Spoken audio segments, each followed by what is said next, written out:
हा एक व्हिडिओ पाहून तुम्ही कोणत्याही छातीचे कितीही मापाचे ब्लाऊज तुम्ही कट करू शकता. श्री स्वामी समर्थ. नमस्कार मैत्रिणींनो, तुमचं स्वागत आहे माझं चॅनल नीता इझी शिलाईमध्ये. या व्हिडिओमध्ये आपण कटोरी ब्लाऊज पेपर कटिंग कशा प्रकारे करायचं, तसेच ते आयुष्यभर कसं लक्षात ठेवायचं, जेणेकरून आपण आज ते कटिंग पाहिलं किंवा शिकलं वर्षात 2 वर्षांत 3 वर्षांत 4 वर्षांत ते आपल्या कसं लक्षात राहील, ह्या पद्धतीने आपण आज डायग्रामसह कटोरी ब्लाऊज कटिंग कसं करायचं हे पाहणार आहोत. तर नवीन शिकणाऱ्यांसाठी हा व्हिडिओ खूपच उपयोगाचा आहे आणि ज्यांना ब्लाऊज येतं थोडंफार त्यांना देखील हा व्हिडिओ खूप इम्पॉर्टंट होणार आहे. तर व्हिडिओ पूर्ण पहा, अजिबात स्किप करू नका. आणि थोडा जरी तुम्हाला व्हिडिओ आवडला तर लाईक, शेअर आणि सबस्क्राईब करा. तर चला आपण पाहूया कटिंग कशा प्रकारे करायचं.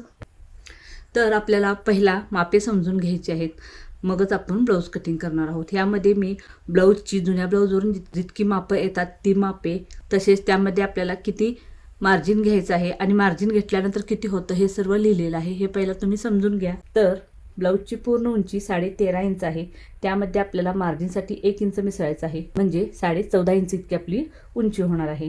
तर मागील गळा हा 9.5 इंच आहे, 9.5 म्हणजे 9.5 इंच आहे. त्यामध्ये आपल्याला अर्धा इंच मिसळायचं आहे मार्जिनसाठी, म्हणजे आपण 10 इंचावर पाठीमागचा गळा घेणार आहोत. तर छाती 34 इंच आहे, तर 34/4 करायचा आहे. तर म्हणजे 34चा चौथा भाग निघतो, तर तो 8.5 इंच येतो. त्यामध्ये आपल्याला 1.5 इंच मार्जिन घ्यायचं आहे, म्हणजे एकूण 10 इंच आपण छातीचं माप घेणार आहोत. तर पुढील गळा हा 5.5 इंच आहे. त्यामध्ये आपल्याला मार्जिनसाठी 1 इंच मिसळायचं असतं, तर 6.5 इंचावर आपण पुढील गळा घ्यायचा आहे. तर भाई उंची 4.5 इंच आहे. त्यामध्ये आपल्याला अर्धा इंच मिसळायचं आहे, तर आपण 5 इंचावर भाईची उंची घेणार आहोत. तसेच दंडघेर हा 6 इंच आहे. त्यामध्ये आपल्याला मार्जिनसाठी 1.5 इंच मिसळायचं असतं, म्हणजे एकूण 7.5 इंच. 7.5 इंच मी असे देखील लिहिते आणि असं देखील लिहिते, म्हणजे तुमचं कन्फ्युजन व्हायला नको की हे असं का लिहिलेलं आहे आणि इथं असं का लिहिलेलं आहे. मग 7.5 किंवा अशा प्रकारे तुम्ही 7.5 इंच देखील लिहू शकता. तर शोल्डर 5.5 इंच आहे, म्हणजे एकूण 5 इंच शोल्डर आहेत. त्यामध्ये मार्जिनचा अर्धा इंच मिसळून 5.5 इंच आहे, तर मी 5.5 इंचच घेणार आहे. तर कंबर 28.5 इंच आहे. 28.5 म्हणजे 28.5 इंच आहे. त्यामध्ये आपल्याला पाठीमागील डाचसाठी 1 इंच मिसळायचं आहे आणि मार्जिनसाठी 1.5 इंच मिसळायचं आहे, म्हणजे एकूण 31 इंच आपली कंबर होणार आहे. तर कटोरी 5.25 इंच आलेली आहे. तर आता ही पूर्ण मापे आपण पेपरवर टाकून पाहायची आहेत. तसेच डायग्राम देखील कशा प्रकारे काढायचा वहीमध्ये, जेणेकरून तुमच्या कायम लक्षात राहील, हे देखील आपण पाहायचं आहे. तर आता आपण पाहूया कशा प्रकारे आपण कटिंग करणार आहोत.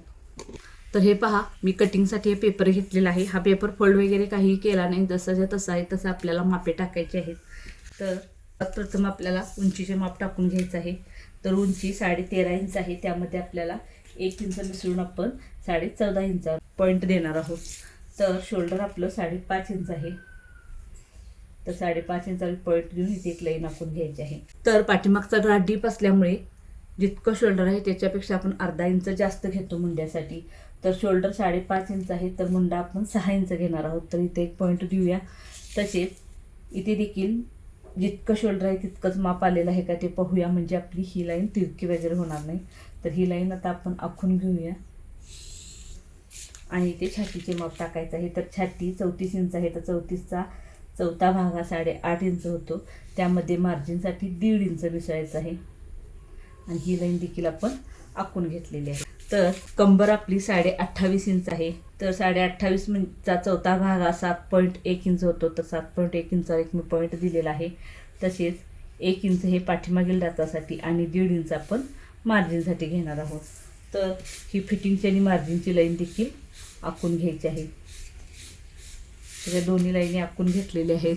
तर गळा रुंदी मी 2.25 इंच घेणार आहे, कारण पाठीमागील गळा जर 8च्या खाली असेल तर मी शक्यतो 2.25 इंच गळा रुंदी घेते. आणि पाठीमागील गळा 9.5 इंच आहे. त्यामध्ये आपण अर्धा इंच मार्जिनसाठी मिसळून 10 इंचावर एक पॉईंट देणार आहोत. आणि इथे देखील मी 2.25 इंच घेणार आहे, हे पहा. आणि हा बॉक्स आपण आखून घ्यायचा आहे. आता इथे तुम्हाला खालच्या साईडला जितका तुम्हाला गळा पसरट पाहिजे आहे तितकं तुम्ही इथे वाढवू शकता. इथे काही वाढवायचं नाही, इथे इतकंच अंतर राहणार. इथे तुम्हाला फक्त वाढवून घ्यायचं आहे. तर मी इथे 1 इंच एक्स्ट्रा घेणार आहे, हे पहा. तर इथे एक्स्ट्रा घेणार आहे 1 इंच आणि अशी तिरकी लाईन आखून घ्यायची आहे. आणि इथून 1 इंचावर एक पॉईंट द्यायचा आणि अशा प्रकारे तुम्ही पाठीमागील गळ्याचा आकार काढू शकता. खूप छान असा पाठीमागील गळा येतो. तर मुंड्याची माप पाहूया. तर इथून या कोपऱ्यापासून आपल्याला 1.5 इंचावर एक पॉईंट द्यायचा आहे आणि टेप तसाच खाली घ्यायचा आहे आणि 1 इंचावर एक पॉईंट द्यायचा आहे. आता फक्त आपण हे 1.5 इंचाचा पॉईंटचा शेपचा आकार देऊया. हा आकार पुढच्या भागाचा आहे, तो आपण नंतर देऊया. तर हा मुंडा आहे, ह्याचा सेंटर काढून घ्यायचा आहे आणि ह्याच्या सेंटरपासून आपल्याला अशा प्रकारे मुंड्याचा आकार द्यायचा आहे. अशा प्रकारे थोडंसं अर्धा इंच खालच्या साईडला जाईल अशा प्रकारे आपल्याला मुंड्याचा आकार काढून घ्यायचा आहे. असा खालच्या साईडला घेतल्यामुळे तुमच्या ब्लाऊजमध्ये काखेत चुन्या वगैरे येत नाही, त्यामुळे अशा प्रकारे तुम्हाला घ्यायचा आहे. तर हा झाला मुंड्याचा आकार. तर आता पाठीमागील डास देखील कसा द्यायचा तो पाहूया. तर ही जी आपली फिटिंगची लाईन आहे, इथं आपल्याला असा टेप ठेवायचा आहे आणि इथंपर्यंत किती अंतर होतं हे पाहायचं आहे आणि त्याचा आपल्याला सेंटर काढायचं आहे, म्हणजे मध्य काढायचं आहे. जिथं मध्य येतो तिथे एक पॉईंट द्या आणि तिथून वरच्या साईडला आपल्याला डास घ्यायचा आहे. तर डास तुम्ही 4.5 ते 5 इंचापर्यंत घेऊ शकता. हे पहा. आणि डास तुम्हाला ह्या साईडला पाव इंच, ह्या साईडला पाव इंच इतका छोटाच द्यायचा आहे. फक्त अर्धा इंचाचा डास तुम्हाला द्यायचा आहे, कारण आपण फक्त 1 इंच एक्स्ट्रा घेतलेला आहे डासासाठी.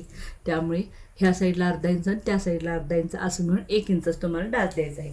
तर आता हा पाठीमागील भागाचं मार्किंग करून झालेलं आहे. तर त्याचा डायग्राम कसा काढायचा हे देखील आपण नंतर पाहणार आहोत. तर तुम्हाला मी फक्त सांगते की कशा प्रकारे तुम्ही जर पॅटर्न काढून ठेवणार असाल तर कशा प्रकारे ठेवायचं.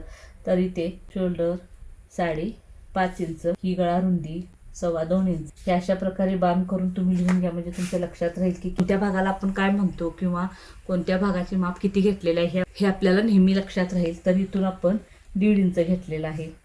तर हा मुंडा 6 इंच घेतलेला आणि हे मार्जिन 1.5 इंच घेतलेलं आहे आणि कंबर 28 इंच आहे, भागिले 4 बरोबर 7.1 इंच घेतलेला आहे. त्यामध्ये आपण 1 इंच डाचासाठी अधिक 1.5 इंच मार्जिनसाठी, म्हणजे एकूण 31 इंच आपण अशी 7 मध्ये 9.5, जरा कमी 9.5 इंच आपण कमरेचा माप घेतलेला आहे. हा आपला हे अशा प्रकारे मार्क करून तुम्ही गळा लिहून घ्या.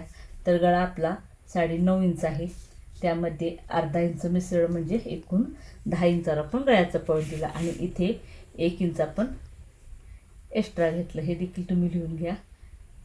हे 2.25 इंच आणि हे 1 इंच, हे अशा प्रकारे लिहून घेतला तर तुमचं कटिंग कधीच चुकत नाही.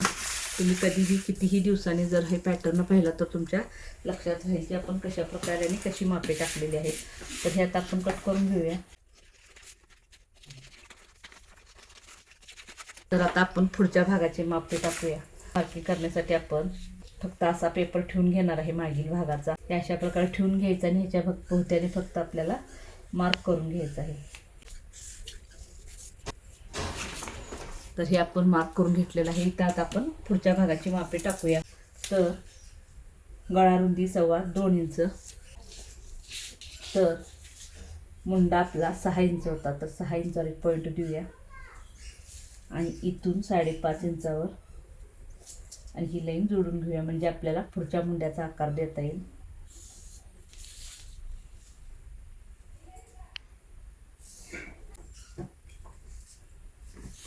तर इथून 1 इंचावर आपण पुढच्या मुंड्याचा आकार देणार आहोत. तर हे पहा, जिथे हा मुंड्याचा सेंटर आहे त्याच्या आतल्या साईडला गळ्याच्या साईडला 1.5 इंचावर एक पॉईंट द्यायचा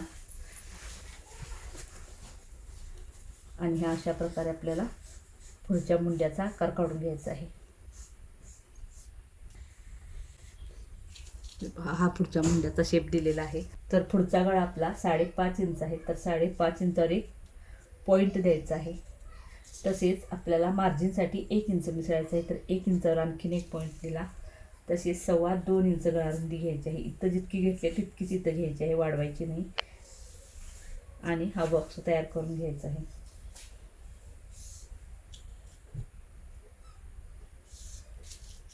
आणि इथून आपल्याला अशा प्रकारे तिरका टेप ठेवून 1 किंवा 1.25 इंचावर पॉईंट द्यायचा आहे आणि अशा प्रकारे गळ्याचा आकार काढून घ्यायचा आहे.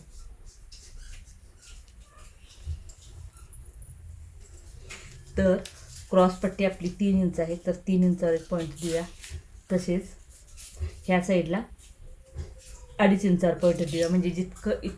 म्हणजे जितकं ह्या साईडला क्रॉसपट्टी घेतलेली आहे त्याच्यापेक्षा अर्धा इंच कमी आपल्याला ह्या साईडला घ्यायची आहे. तर ही तिरकी लाईन आपण घेऊया. आता आपण कटोरीचे माप टाकणार आहोत. तर कटोरी आपली 5.25 इंच आहे. कटोरीचं माप कसं घ्यायचं ब्लाऊजवरून किंवा चार्टवरून कसं काढायचं हे दोन्हीही मी सांगितलेलं आहे, तर तुम्ही पाहू शकता माझ्या व्हिडिओमध्ये. तर हे दोन्हीही मी माझ्या व्हिडिओमध्ये सांगितलेलं आहे, तर तुम्ही पाहू शकता. तर इथे 5.25 इंच कटोरीचे माप टाकलेलं आहे. तसेच ह्या खालच्या मुंड्यापासून म्हणजे जो 1 इंचावर आपण पॉईंट दिलेला आहे पुढचा मुंडा, तिथून आतल्या साईडला आपण 2.5 इंचावर एक पॉईंट दिलेला आहे. आणि हे आपलं गळ्याचं पॉईंट आहे 5.5 इंच. हे तिन्ही पॉईंट जोडल्यानंतर आपल्या कटोरीचा आकार तयार होतो. एकदम छान असा गोल कटोरीचा आकार आपला तयार होतो. तर हे पूर्ण आपलं मार्किंग झालेलं आहे. तर आता आपण इथे देखील लिहून घेऊया त्या भागाला काय म्हणतात. तर हे शोल्डर 5.5 इंच, गळा रुंदी 2.25, मुंडा 6 इंच, हा मुंड्याचा सेप 1 इंच, तसेच उंची 5.5 इंच अधिक 1 बरोबर 6.5 इंच. इथे देखील 2.25 इंच, कटोरी 5.25 इंच आणि क्रॉसपट्टी 3 इंच. ह्या साईडला क्रॉसपट्टी 2.5 इंच आणि मार्जिन 1.5 इंच. हे अशा प्रकारे लिहून घेतल्यामुळे मापे तुम्ही आयुष्यात कधीच विसरणार नाही. त्यामुळे जोपर्यंत तुमच्याकडे हे पॅटर्न आहे तोपर्यंत तुमच्या मापे सर्व लक्षात राहतील की कुठे काय घेतले किंवा कोणत्या भागाला काय म्हणायचं, शोल्डर कशाला म्हणायचं, गळारुंदी कशाला म्हणायचं, मुंडा कशाला म्हणायचं, मुंड्याचा शेप कसा द्यायचा, मार्जिन कुठं द्यायचं, हे सर्व तुमच्या परफेक्ट लक्षात राहील. तर आता हे भाग आपण कट करून घेऊया. तर पहिला आपल्याला क्रॉसपट्टी कट करायची आहे. तर ही क्रॉसपट्टी आपली कट करून झाली. तर आता आपण गळा कट करून घेऊया. आणि हा आतल्या साईडचा मुंड्याचा आकार आपण कट करून घेणार आहोत. आता आपल्याला कटोरी कट करायची आहे.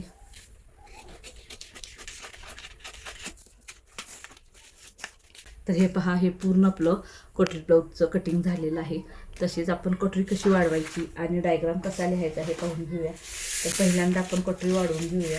तर मी इथे कटोरी अशी ठेवून घेतलेली आहे.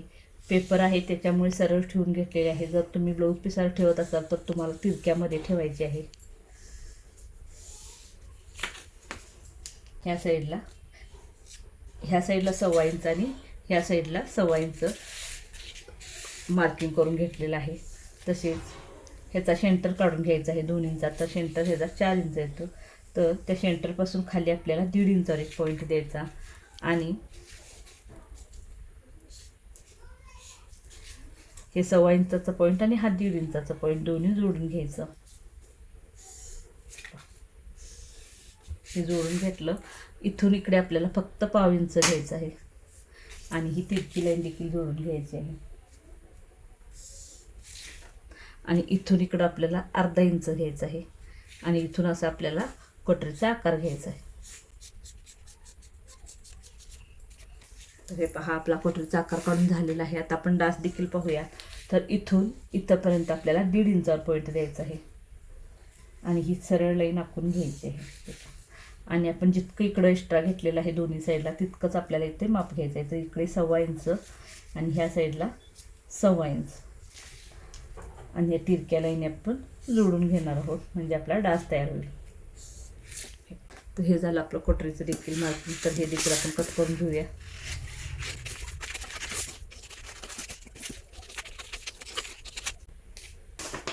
तर ही आपली कटोरी देखील आपली वाढवून झालेली आहे.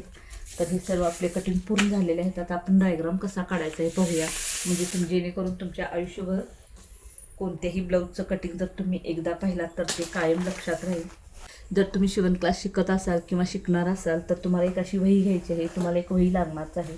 तर त्या वहीमध्ये तुम्ही प्रत्येक कटोरी ब्लाऊजचे म्हणजे प्रत्येक मापाच्या कटोरी ब्लाऊजचा असा डायग्राम काढून घ्या. म्हणजे तुमच्या लक्षात राहील कशा प्रकारे आपण ब्लाऊज कट करायचं आहे ते. तर आता इथे पहा, ही अशी एक लाईन आखून घेतलेली आहे आणि इथे फक्त आपल्याला ब्लाऊजची अशी बॉडी काढून घ्यायची आहे, जेणेकरून आपल्याला कोणत्या भागाला काय म्हणायचं हे लक्षात राहील आणि कोणत्या भागामध्ये किती इंच घेतलेलं आहे किंवा मार्जिन किती घेतलेलं आहे हे परफेक्ट लक्षात येईल. अशा प्रकारे आपल्याला फक्त आकार काढून घ्यायचा आहे. इथे कोणतेही परफेक्ट माप वगैरे लागणार नाही, पण आपल्याला फक्त असं काढून घ्यायचं आहे. तर हे मी अशा प्रकारे काढून घेतलेली आकृती. तर इथे पहा, अशा प्रकारे तुम्हाला बाण करायचं आहे आणि लिहून घ्यायचं आहे पूर्ण उंची 13.5 इंच अधिक 1 बरोबर 14.5 इंच ही पूर्ण उंची. तसे हे आहे आपलं शोल्डर 5.5 म्हणजे 5.5 इंच शोल्डर आहे. तर हा मुंडा 6 इंच आहे. तर आता आपण मुंड्याचा शेप देणार आहोत. हे पहा, तर दोन्हीही पाठीमागील आणि पुढील दोन्हीही भागाचं तुम्ही एकत्र काढू शकता किंवा वेगवेगळे देखील काढू शकता. तर हे आपण आता फक्त पाठीमागील भागाचं पाहूया. तर हे 1.5 इंच मुंड्याचा शेप आणि हे मार्जिन 1.5 इंच.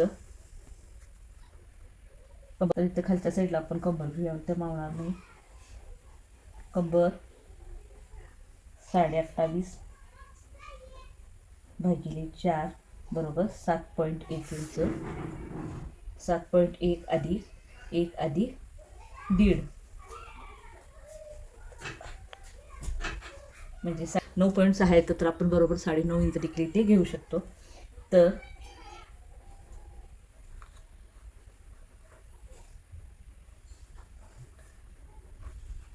इथे गळा रुंदी 2.25 इंच आणि ही गळा लांबी, हा पाठीमागील गळा आहे त्यामुळे गळा लांबी 9.5 अधिक अर्धा बरोबर 10 इंच. तर इथे आपण डाचाचे पॉईंट देऊया.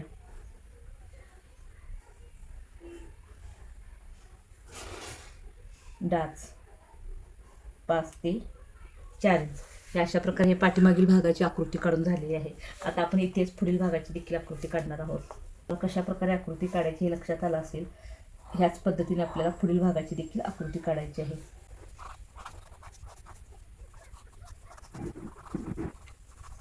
तर मी पुढील भागाची आकृती काढून घेतलेली आहे. आता इथं कशा प्रकारे लिहून घ्यायचे पहा. तर ही कटोरी 5.25 इंच क्रॉस पट्टी, तर ह्या साईडला 2.5 इंच. कंबर इथे 28.5 बरोबर 7.25 इंच अधिक 1 अधिक 1.5 बरोबर 9.6 इंच. हे अशा प्रकारे आपल्याला लिहून घ्यायचं आहे. तर इथे मुंड्याचा शेप 1 इंच, मुंडा 6 इंच, शोल्डर 5.5 इंच, गळा रुंदी 2.25 इंच,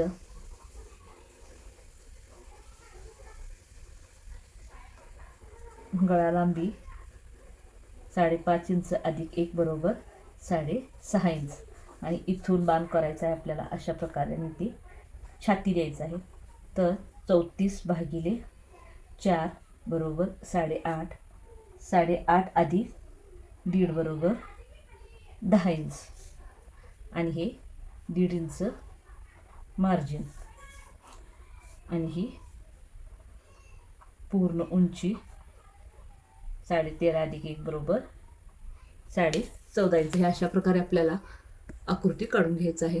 पहा, तर हे झालं आता पाठीमागील आणि पुढच्या भागाची आकृती. तर इथेच मी कटोरीची देखील तुम्हाला छोटीशी आकृती काढून दाखवते, म्हणजे कटोरी कशी वाढवायची हे देखील तुमच्या लक्षात येईल. तर हा कटोरीचा आकार काढून घेतलेला आहे. तर ह्यामध्ये आपल्याला ह्या साईडला 1.25 इंच, ह्या साईडला 1.25 इंच आणि इथं आपल्याला लिहून घ्यायचं आहे 1.25 इंच आणि इथे मध्य अशी बाण करायची आहेत, म्हणजे या दोन्हीचा मध्य हे लक्षात येईल. आणि इथून खाली 1.5 इंच आणि अशा तिरकी लाईन आखून घ्यायची आहे. आणि इथून इकडे 0.5 इंच असं लिहून घ्या.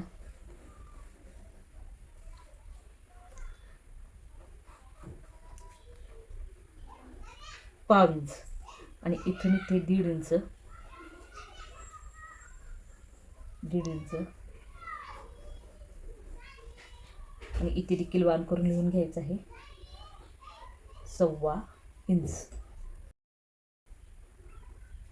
अशा प्रकारे ही कटोरीची देखील आपली आकृती काढून पूर्ण झालेली आहे. आकृती काढल्यामुळे काय होतं, तुम्ही एनी टाईम कधीही वर्षानं 2 वर्षानं कधीही तुम्ही तुमची वही उघडा आणि ब्लाऊज कट करायला बसा. तुमच्या पूर्ण सर्व लक्षात राहील की कशाला शोल्डर म्हणायचं, मुंडा कशाला म्हणायचं, कंबर किती कशाला म्हणायचं. किंवा जर 28 कंबर असेल तर त्यामध्ये त्याचा 4था भाग केला तर त्याच्यामध्ये आपण 1 इंच मिसळा तर 1.5 इंच मिसळा तर लागेल. किंवा शोल्डर किती घ्यायचं आहे किंवा मुंडा कसा घ्यायचा हे तुमच्या पूर्ण लक्षात येईल. त्यामुळे कधीही तुम्ही नवीन शिकत असाल तर कधीही तुम्ही कोणत्याही प्रकारचं फ्रॉक असू दे, ब्लाऊज असू दे किंवा प्रिन्सेस ब्लाऊज असू दे किंवा काहीही तुम्ही साधं टोपडं जर शिवत असाल तर तिथे तुम्ही आकृती काढून घ्या आणि कशामध्ये किती वाढवलेलं आहे मार्जिन किंवा कशाला काय म्हणतात हे तुम्ही लिहून घ्या. म्हणजे तुम्ही एनी टाईम कधीही 2 वर्ष कधीही जर कटिंग केला, ब्लाऊजचं कटिंग करणार असाल तर तुमच्या परफेक्ट ब्लाऊज लक्षात राहील.